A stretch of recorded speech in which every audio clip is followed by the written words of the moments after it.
होली पर माँ मुझसे मिलने आई तो मेरे चेहरे पर जख्म के निशान देखकर उसका कलेजा चिर गया था। मैं ननद के लिए खाना बना रही थी। किचन में रोते हुए माँ को बताने लगी, माँ मेरा पति अपनी कमाई और माँ बहनों को खिला देता है।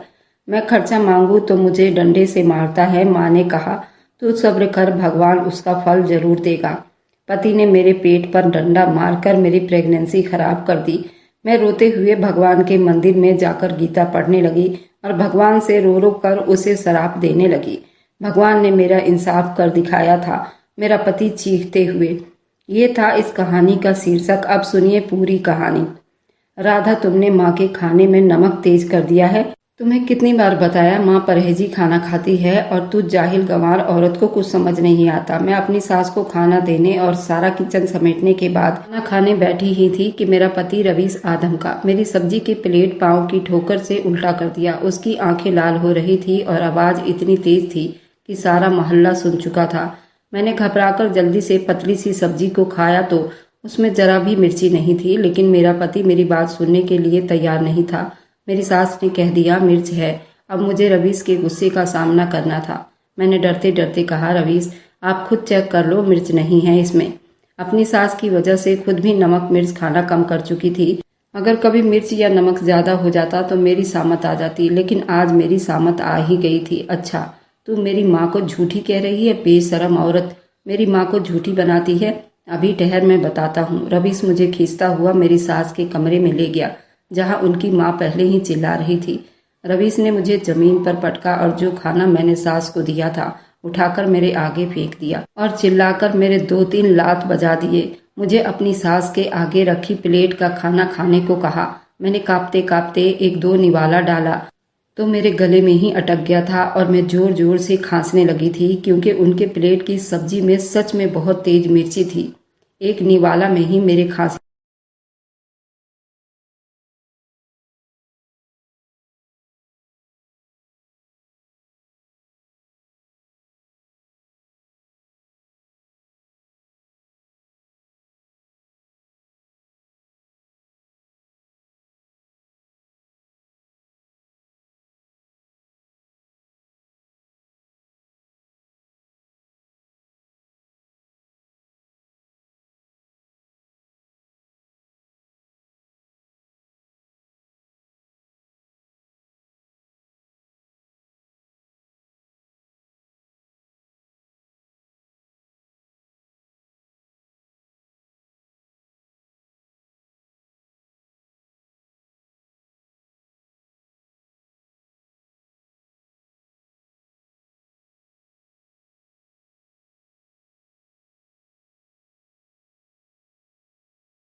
पड़ी रहती। मैं उस छोटी सी बच्ची का ध्यान रखती थी। मेरी माँ जमींदारों के घर में सुबह से शाम तक काम करती।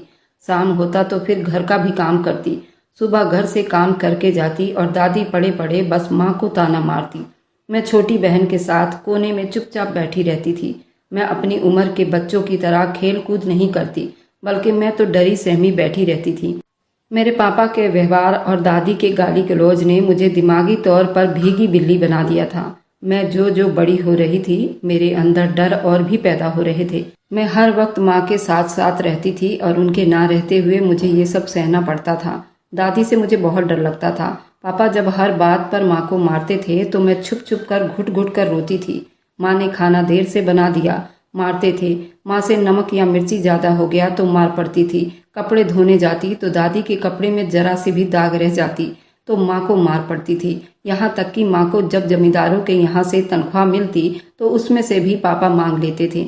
अगर माँ ने मना कर दिया तो फिर लात घूसों की बरसात कर देते थे। दारू शराब तो नहीं पीते थे, पर हुक्का बीड़ी जरूर पीते, और वह सब माँ के पैसों से ही पीते थे। माँ को मार कर पैसे छीन लिया करते थे और मेरा और मेरी छोटी बहन का खर्चा भी नहीं उठा रहे थे। दादी पापा को हमेशा चढ़ाती थी। उनके पैसे लेकर अपनी बेटी को भेज देती थी।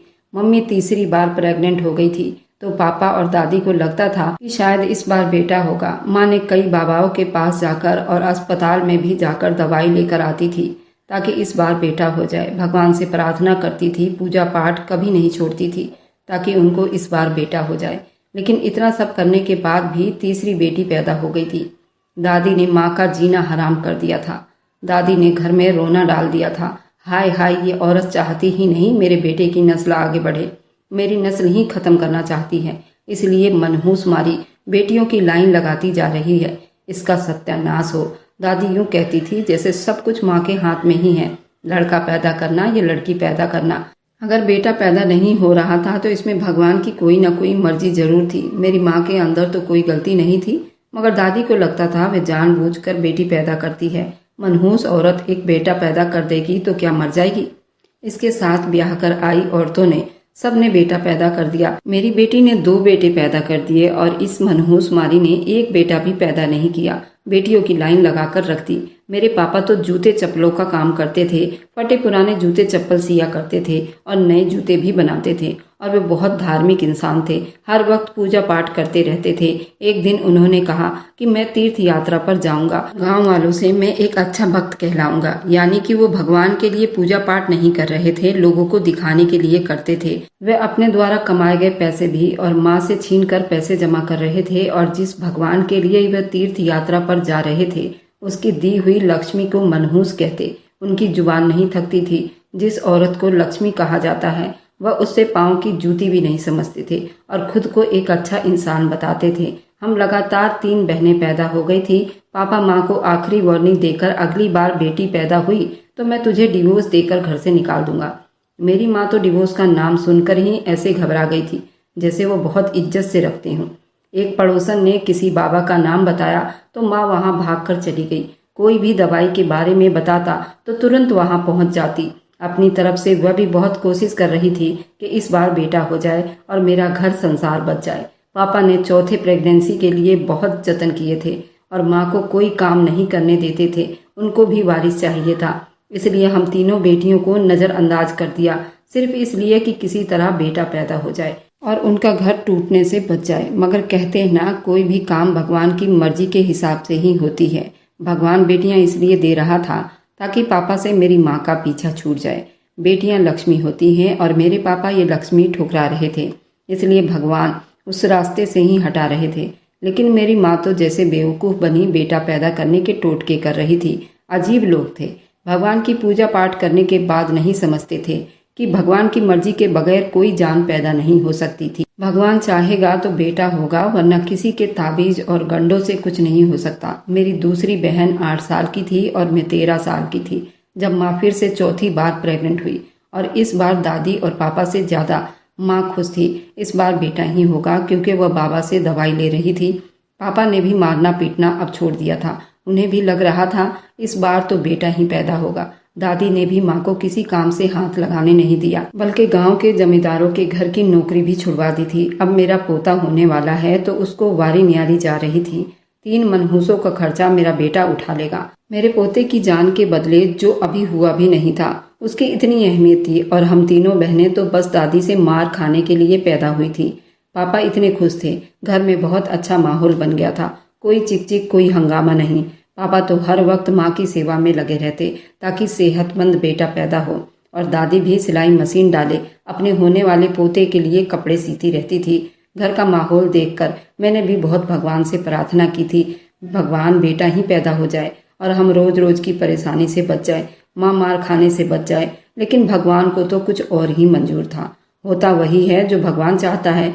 सबके चाहने और प्रार्थना करने के बावजूद भी बेटा हुआ पर जिंदा न बचा। और पापा का तो गुस्से से बुरा हाल था। माँ को अस्पताल लाए थे, यहाँ दाखिल करवाया था, बेटा पैदा होगा, मगर बेटा पैदा हुआ तो वो भी मरा हुआ। और फिर पापा ने वही किया जिसका उन्होंने कहा था। खड़े खड़े अस्पताल में ही उन्होंने माँ को छोड़ दिया। हम तीनों को माँ के माथे पर थोप दिया था। दादी के साथ घर चले गए। माँ तकलीफ से तड़प तड़प कर रो रही थी। मैं अपने दोनों बहनों का हाथ थामे दीवार से खड़ी माँ को रोते हुए देख रही थी। माँ को डिवोर्स देने की धमकी मिल चुकी थी और हम माँ के साथ रोते हुए माँ को देख रहे थे। माँ ने बहुत बुरी किस्मत पाई थी और 3 बेटियों के साथ भी इस जमाने में बहुत बुरा नर्क था। अस्पताल में रोने पीटने के बाद वहां से जाना तो था ही। छोटी को गोद में लिए मुझे साथ लिए माँ अस्पताल से निकल रही थी और चेहरे पर आंसू के साथ साथ बेहद परेशानी भी थी। वो यही सोच रही थी कि हमें लेकर किधर जाएंगी। माँ के लिए बस हमारे नाना का ही घर बचा था, लेकिन वहां जाने का भी कोई फायदा नहीं था क्योंकि नाना भी वही वाले इंसान थे जो मेरे पापा थे। मेरी माँ लोग 8 बहनें थी और फिर बेटे के लिए नाना की दूसरी शादी करवा दी। मेरी नानी तो सौतन से बेइज्जती होते होते दुनिया से चली गई और फिर नाना ने अपनी सब बेटियों की शादी करवाकर कभी घर वापस न आने की धमकी दी। उनके दरवाजे उनकी बेटियों के लिए हमेशा के लिए बंद थे, मगर हमारे पास सर छुपाने के लिए कोई ऑप्शन नहीं था। इसलिए नाना के घर ही चले गए, जहाँ सौतेली नानी का मुंह हम सबको देखते ही बन गया था। माँ ने 1 हफ्ते रहने की परमिशन दी थी ताकि कोई बंदोबस्त हो सके। 1 हफ्ता बहुत तकलीफ उठाते हमने नाना के घर में बिताया था, क्योंकि सौतेली नानी और मामी को हम 1 घंटा भी बर्दाश्त नहीं थे। नाना जी तो अब बिस्तर से जा लगे थे। नाना की वजह से उन्होंने अंदर आने दिया था, वरना वह दरवाजे से अंदर ही ना आने देती। माँ ने एक अस्पताल में आया की नौकरी कर ली और 2 कमरों का एक छोटा सा घर भी किराए पर ले लिया था, जहाँ हम चारों लोग रहते थे। माँ सुबह अस्पताल चली जाती थी और मैं अपनी बहनों को भी संभालती थी। अस्पताल से सफाई करने के बाद माँ 2 घरों में बर्तन और कपड़े धोने का भी काम करती थी, जिसकी वजह से महीने के 2-4 हजार रुपए एक्स्ट्रा मिल जाते थे। इसी तरह हम चारों का दिन बीत रहा था। कम खाने को मिलता या कभी मिलते भी नहीं, लेकिन मुझे बहुत अच्छा महसूस हो रहा था।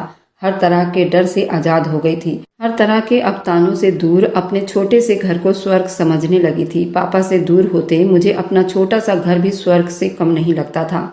धीरे धीरे माँ ने भी समझ लिया था, हर फैसले में भगवान की भी मर्जी छुपी होती है। यही फैसला अच्छा था। मर्द को भगवान ने औरत का रखवाला बनाया, उसके खर्च की जिम्मेदारी ठहराया। जब रखवाला की जगह जालिम बन जाए और 1 रुपया तक खर्च ना करे, अपनी कोई जिम्मेदारी ना निभाए, तो ऐसे आदमी के साथ जिंदगी बिताना, सिसक सिसक कर रोना बेवकूफ़ी होती है। और माँ उस बेवकूफ़ी से निकल आई थी। हमें 1 साल हो चुका था पापा के घर से आए हुए। उन्होंने भी तो कभी पलटकर हमारे बारे में नहीं पूछा। उन्होंने कौन सा पहले हमसे अच्छा रिश्ता रखा था। ऊपर से उन्होंने दूसरी शादी भी कर ली थी और 1 साल के अंदर उनके यहाँ बेटा भी हो गया था, जिसकी उन्हें चाहत थी। उनकी जिंदगी पूरी हो चुकी थी। माँ ने 1 साल में कुछ थोड़े बहुत पैसे बचाकर रखे हुए थे, जिसे उन्होंने अस्पताल वालों से बात करके छोटी सी कैंटीन शुरू कर दी थी। समोसे, चाट और पकोड़े वगैरह माँ घर से बनाकर ले जाती। अस्पताल के स्टाफ और मरीज बड़े शौक से खाते। कैंटीन का काम अच्छा चल रहा था, मुनाफा भी होने लगा था। अस्पताल वालों ने माँ को वहीं पर छोटी सी जगह दे दी, जहाँ उन्होंने अपनी कैंटीन खोली। मेरी दोनों छोटी बहनों के स्कूल में एडमिशन करवा दिया था। माँ के साथ कैंटीन पर जाती और सारा हिसाब किताब रखती थी। कैंटीन अच्छी चल पड़ी थी और अच्छी बचत भी होने लगी थी। हालात थोड़े ठीक हुए। माँ ने अस्पताल के पास ही एक छोटा सा मगर खूबसूरत सा घर किराए पर ले लिया, क्योंकि पुराना घर हमें स्कूल से काफी दूर पड़ता था। जहाँ अब हमारा घर था वह भीड़ भाड़ वाला इलाका था, इसलिए माँ ने एक छोटी सी दुकान घर के खर्च के लिए भी खोल लिया था। आसपास सब्जी, कपड़े, जूते की कई दुकानें थी, इसलिए हमारी छोटी सी कैंटीन भी चल पड़ी थी। दुकानदारों से लेकर ग्राहक तक हमारे पराठे खाते और तारीफें करते थे। माँ तो ये सब देखकर ही बहुत खुश होने लगी थी। अपनी मेहनत से खुद को इतना अच्छा संवार लिया था। हमारी छोटी सी दुकान ढाबे में बदल चुकी थी। माँ ने एक दो लड़के को भी काम पर रख लिए थे। मैं और मेरी छोटी बहनें भी काम के लिए हाथ बटाती थी। माँ ने मुनाफे के पैसों से बचत करके मेरा दहेज तैयार करना शुरू कर दिया था। इस्त्री से लेकर वॉशिंग मशीन, बर्तनों से लेकर फ्रिज तक दहेज में दिया था। माँ ने बहुत मेहनत से ये सब बनाया था। अपनी ज़रूरतें और कई इच्छाएं, कई कमेटियां डालकर मेरा दहेज इकट्ठा करना शुरू किया, ताकि मैं अगले घर जाऊं तो कोई मुझे दहेज के ताने ना दे सके, जैसे मेरी माँ को अपनी सास और पति से मिलते रहते थे। वह खुशी के पल जो माँ नहीं जी सकी थी, वे चाहती थी कि उनकी बेटियां जिए। उन्होंने बहुत चाव से मेरे लिए सोने का कंगन बनवाया था। मैं 20 साल की थी। मेरा रिश्ता रवीश के साथ हुआ था। रवीश की तस्वीर को देखकर तो मेरी बहनों ने मुझे इतना छेड़ा था कि मैं शर्म से लाल हो गई थी। पर वह देखने में बहुत हैंडसम और मासूम था। छोटा सा परिवार था। एक बहन थी जो साल भर पहले ही ब्याह दी गई थी, और एक माँ थी जो अक्सर बीमार रहती थी। रवीश की अपनी दुकान थी, अपना घर था। मना करने का कोई सवाल ही पैदा नहीं होता था। माँ को रवीश का रिश्ता पसंद आया था। उन्होंने रिश्ते वाले को कह दिया था कि हाँ, हफ्ते भर में ही रवीश की माँ और बहन हमारे घर आई थी। शादी से पहले नंदे जितनी अच्छी नजर आती हैं, उतनी नहीं होती। सुजाता तो इतनी खूबसूरत और बातूनी थी। उससे बात करके मुझे लगा ससुराल में एक बहन की कमी मुझे महसूस नहीं होगी। मैं सच में भोली थी, जो नंद को बहन समझने की गलती कर रही थी। सुजाता का ससुराल दूसरे शहर में था। वह भी वहीं चली गई थी। औलाद के नाम पर एक मरा हुआ बच्चा पैदा हुआ था और फिर से प्रेग्नेंट थी। वह भी यही चाहती थी कि उसका बेटा हो, और मैं समझ चुकी थी कि ससुराल के तरफ से ही उस पर दबाव होगा। सुजाता तो इतनी अच्छी लगी सो लगी, मगर मेरी सास का व्यवहार तो शादी से पहले ऐसा था कि दिल मांगती वह दिल निकालकर मेरे हाथ पर रख देती। इतना मीठा बोलने और प्यार करने वाली सास को देखकर ही मेरी आंखों से आंसू आ गए थे, और मैं भगवान का धन्यवाद करते ना थक रही थी।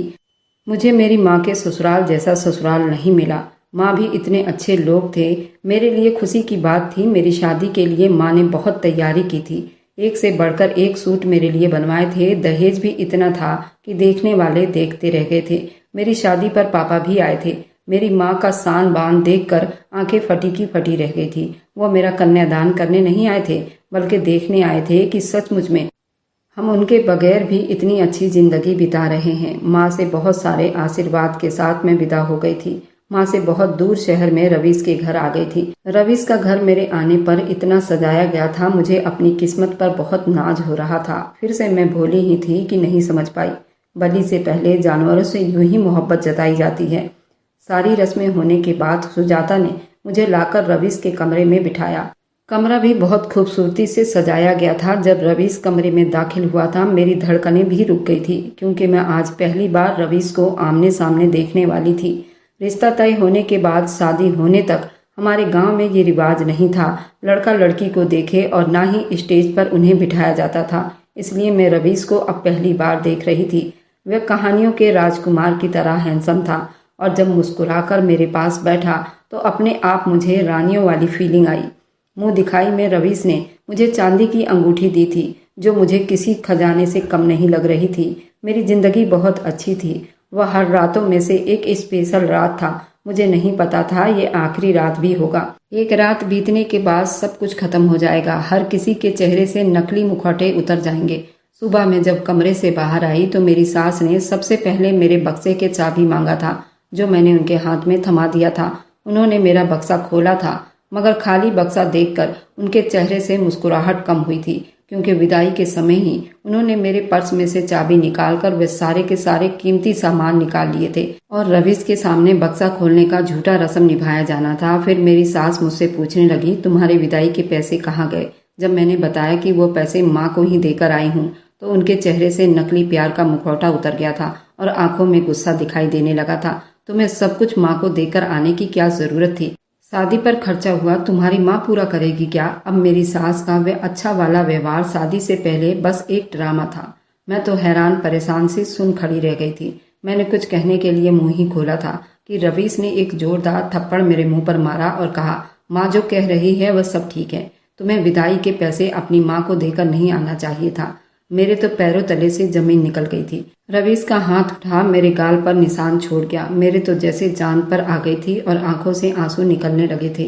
मैंने रवीश की तरफ देखा, जो कल वाला रवीश नहीं था। रात गई बात गई, बल्कि रवीश तो वह आदमी था जो दिन को माँ के कहने पर पत्नी की हड्डी पसली तोड़ देता और रात को कदमों में बैठ जाता। रवीश ने मुझे बहुत बेइज्जत किया। मेरे विदाई के पैसों के लिए थप्पड़ खाकर मैंने भी अपनी बात कहने की कोशिश की तो मुझे खींचकर कमरे में ले गया और धर धर कर लात मारा था। मेरी तो सारी हड्डियां जैसे टूटकर चकनाचूर हो गई थी। बदन दर्द से फटने लगा था। मेरी चीखें सुनकर मेरी सास मुस्कुराई थी और सुजाता भी खुश हो रही थी। सही कहते हैं, हर जमाने में, हर इलाके में औरत ही औरत की दुश्मन होती है।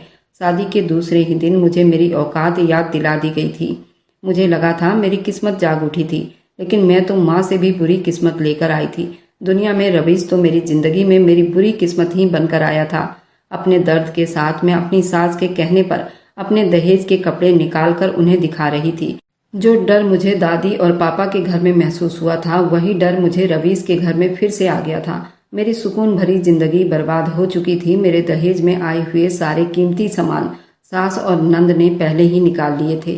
माँ ने बहुत शौक से मुझे दिए थे, लेकिन सुजाता ने मुझसे छीन लिए और मैं डर से कुछ कह भी ना सकी थी।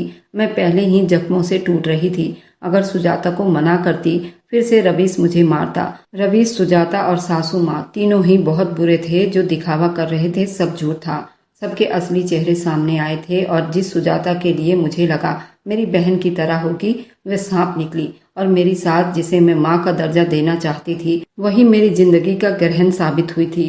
कपड़े तो उन लोगों ने चुरा ही लिए थे। अब बड़े बड़े सामान सुजाता के पति ने मुंह खोलकर मांग लिया था। रवीश, उसकी माँ यूं दरिया दिल बने मेरा सारा सामान सुजाता और उसके पति को बांट रहे थे, जैसे मुफ्त का माल मिला हो। टीवी के बाद सुजाता को वॉशिंग मशीन भी पसंद आ गई और वह लेकर अपने घर चली गई। मैं सब्र से आंसू बहाती कुछ कह भी नहीं सकी थी। अगले दिन मेरी सास ने मुझे काम पर लगा दिया था और रवीश ने मुझे सख्ती से समझा दिया था, दुनिया इधर की उधर हो जाए, लेकिन मेरी माँ की हर बात मानोगी, तभी तुम इस घर में रह सकती हो, नहीं तो मैं तुम्हारी चमड़ी उधेड़ कर रख दूंगा और उनकी सेवा में कोई कमी नहीं होनी चाहिए, नहीं तो मैं तुम्हें जान से मार डालूंगा। तुम सोच भी नहीं सकती। मैं अब बहुत डर कर सहम गई थी। तुम मेरी माँ की सेवा करना। मुझे लंबा चौड़ा लेक्चर देकर जा चुका था। मैं सोचने लगी, मेरा ख्याल कौन रखेगा? अगर मेरी सास को कुछ भी बुरा लगता तो रवीश मेरी दुर्गति बना देता। मेरी सास मुझे दर्द में, तकलीफ में और मार खाता हुआ देखकर जाने क्यों खुश होती थी। उसकी खुद की बेटी का फोन आता तो उसे कहती रहती, सास को मुंह मत लगाओ, ज्यादा घर के काम मत करो, अगर एक कहे तो तुम 10 सुनाओ। आखिर तुम इतना दहेज लेकर गई हो और तुम्हारी खुद की पसंद की शादी है। लड़के को अपनी मुट्ठी में रखो। और मेरे लिए उनके उसूल बिल्कुल अलग थे। अपनी बेटी लाडली थी, किसी की लाडली बेटी को मुफ्त का माल समझ लिया था। अब मैं रवीश की मार खा खा कर तंग आ चुकी थी। मैंने ऐसी जिंदगी तो कभी नहीं सोची थी जिसमें पति मारने वाला इंसान और गालियां देने वाला इंसान हो। मैं तो अपने बाप से ही इतनी नफरत करती थी, अब मुझे अपने बाप जैसा मेरा पति मिल गया था और मेरी दादी जैसी मेरी सास मिल गई थी। मैंने थक हार कर एक दिन माँ को फोन लगाया और उनके आगे रो पड़ी थी। माँ, रवीश मुझे रोज बहुत मारता है, मुझे बहुत दर्द होता है, मेरी सास बहुत गालियां निकालती है, मुझे अब यहाँ नहीं रहना। मैंने माँ को रोते हुए बताया था। आगे से माँ बिल्कुल चुप हो गई थी। उनकी चुप्पी ने मेरी हिम्मत तोड़ दी थी और जब वो बोली तो मैं समझ गई कि समझौता अब सारी जिंदगी का है। मैं रवीश की मार खा खा कर मर जाती तो ही ठीक था, लेकिन वापसी का कोई रास्ता मेरे लिए भी नहीं था। अब जैसा भी है मेरी बच्ची, तुम्हें बर्दाश्त करना होगा। देखो, तुम्हारी 2 बहनें और भी तो हैं, मुझे अभी उनको भी तो ब्याहना है। अगर तुम घर वापस आ गई तो उनसे भी कोई शादी नहीं करेगा और सब कहेंगे जैसे माँ ने घर नहीं बसाया, उसकी बेटियां भी यही कर रही हैं। इसलिए मेरी बच्ची, अपना घर बसाने की कोशिश कर लो, लोगों को बातें बनाने का मौका न देना। तुम्हारी बहनों की जिंदगी तुम्हारे इन फैसलों से खराब हो जाएगी, ये हमेशा याद रखना। हर हाल में बस अपने घर में रहना। माँ खुद तो एक बहुत मुश्किल जिंदगी बिताकर आ रही थी, मुझे भी वही सलाह दे रही थी। मुझे बहुत अफसोस हुआ था, मेरे दर्द को क्यों नहीं समझा गया था। उस दर्द से वो भी तो गुजर चुकी थी, लेकिन वह सिर्फ मेरी माँ नहीं थी, उन्हें बाकी बेटियों के बारे में भी सोचना था। और मैंने भी समझौता कर लिया था, क्योंकि मुझे पता चल चुका था मेरी वापसी का कोई रास्ता नहीं। मैं अपनी सास की नौकरानी बन गई थी, सब काम मुझसे करवाती और फिर बेइज्जती भी कर देती। मैं उनके गुलाम बन बैठी थी। वह कहती बैठे हो तो बैठ जाती और कहती खड़ी हो जाओ तो खड़ी हो जाती। उस सब के बावजूद दूसरे तीसरे दिन किसी न किसी बात पर रवि से मार खिलाना जरूरी था। दूसरी तरफ मेरी नंद सुजाता का प्रेगनेंसी एक बार फिर खराब हो गया था।